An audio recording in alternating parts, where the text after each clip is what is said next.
여러분, 결국 일본에서 일본만의 새로운 변이가 발생이 됐습니다.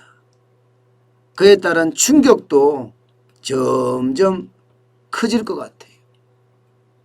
올림픽을 개최하면서요, 전 세계 사람들이 일본에 모인다.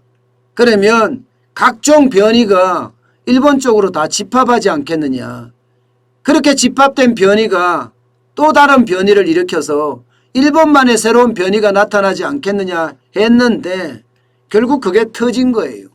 결국 그게 터진 겁니다. 이름이 N501S입니다. 이 N501S는요, 인도에서 유래된 델타 변이 있잖아요. 이 델타 변이의 새로운 변이입니다. 새로운 변이.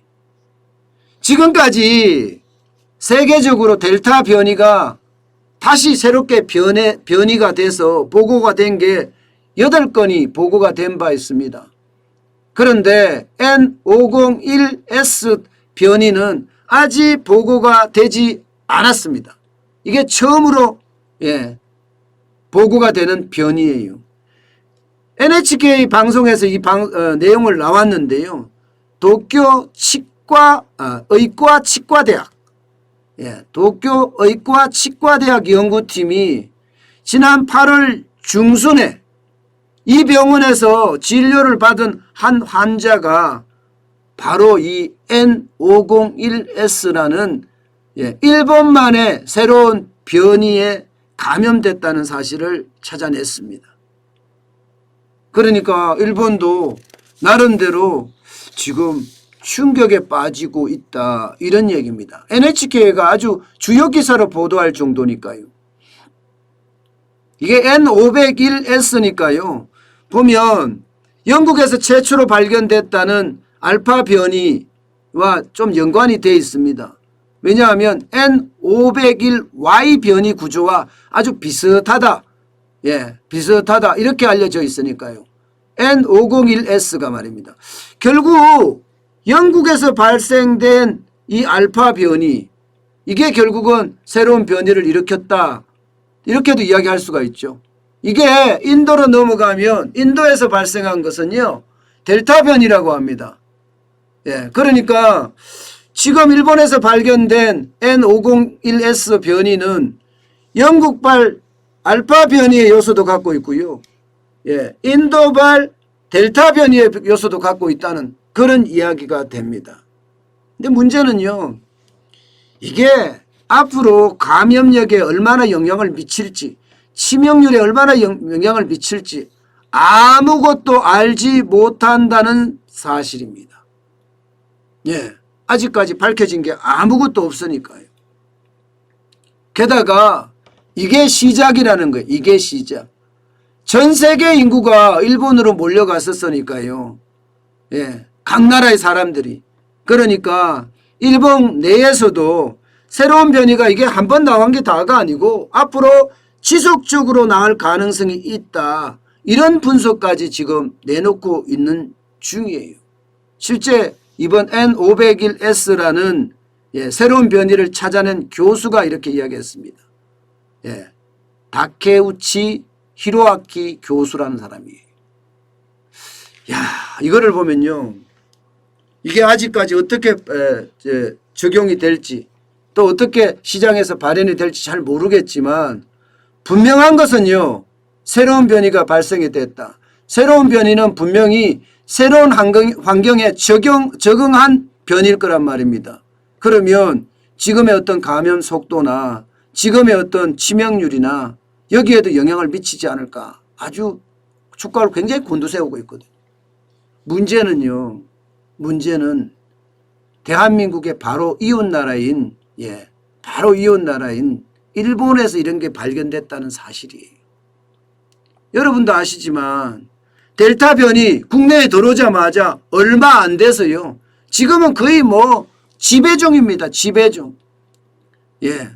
지배종으로 완전히 발전됐어요. 8월 넷째 주에 보면요, 알파형 영국형 변이는 18건밖에 안 되지만 이 델타형, 인도형 변이는 3,110건입니다. 엄청나게 늘어나고 있어요. 예, 이게 겨우 있잖아요. 겨우 뭐 32%에 나가던 것들이 델타 변이 같은 경우는 20% 조금 넘었었거든요. 지금은 94.3%로 확산됐습니다. 그러니까 일본만의 변이가 대한민국에 넘어온다면 이게 어떤 영향을 미칠지 모르기 때문에 긴장하는 분위기가 역력해 보입니다. 게다가 델타 변이 때문에 우리는 4차 대유행을 맞고 있고 경제뿐만 아니라 사회까지도 지금 굉장히 충격을 받고 있잖아요. 예. 지금 8월 31일 현재, 8월 30일 현재죠.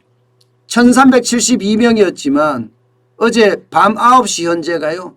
1822명이었던가요? 여기에다가 9시에서 12시까지를 합쳐지면 또 2000명이 넘어갈 가능성이 있습니다. 또 2000명을 넘어갈 가능성이. 매주 수요일 날은 이렇게 계속 올라가요. 8월 11일에는 2221명까지 올라갔죠. 8월 19일에는 2152명까지요. 8월 25일에는 이게 2154명, 그리고 8월 30일 또 2000명이 넘을 가능성이 굉장히 큽니다. 결국 말입니다. 충격은 언제 어느 때 어떻게 올지 모른다. 델타 변이가 이렇게 와서 대한민국의 4차 변이를 촉발시킬 줄이야 누가 알았습니까? 게다가 델타 변이가 일어나고 2000명대가 넘어서면서 지금 위중증 환자도 많아지고 사망자도 굉장히 많아져요. 지금 그 어느 때보다 위중증 환자가 많죠. 409명입니다. 409명. 이것도 말입니다. 최근에 많은 사람들이 하루에 막 20명까지 사망하면서 줄어드는 거예요. 그래서 일본에서 발생하는 변이는요, 요주의예요, 요주의. 최고의 어떤 주의를 요해야 된다. 아마 일본에서 입국하는 사람들에 대한 것도 마찬가지고 여기에 대한 대비책이 완벽하게 돼야 될 거라고 생각해요. 다시 말씀드리지만 일본에는 일본 도쿄올림픽을 하면서 전 세계 사람들이 몰려와 있었습니다. 거기에는 각종 변이들, 가장 위험하다는 페루발 람다 변이까지도 지금 일본에는 있다고 이야기할 정도니까 그야말로 전 세계 바이러스의 어떤 집합체라고 할 수 있을 정도로 일본은 지금 난리예요. 이게 만약에 아주 치명적인 그런 바이러스로 변이한다면 그 충격은 엄청날 겁니다. 그래서 일본 당국도 지금 경계하고 있어요. 당연히 우리도 경계를 늦추지 않아야 될 거다. 이런 생각을 또 해봅니다.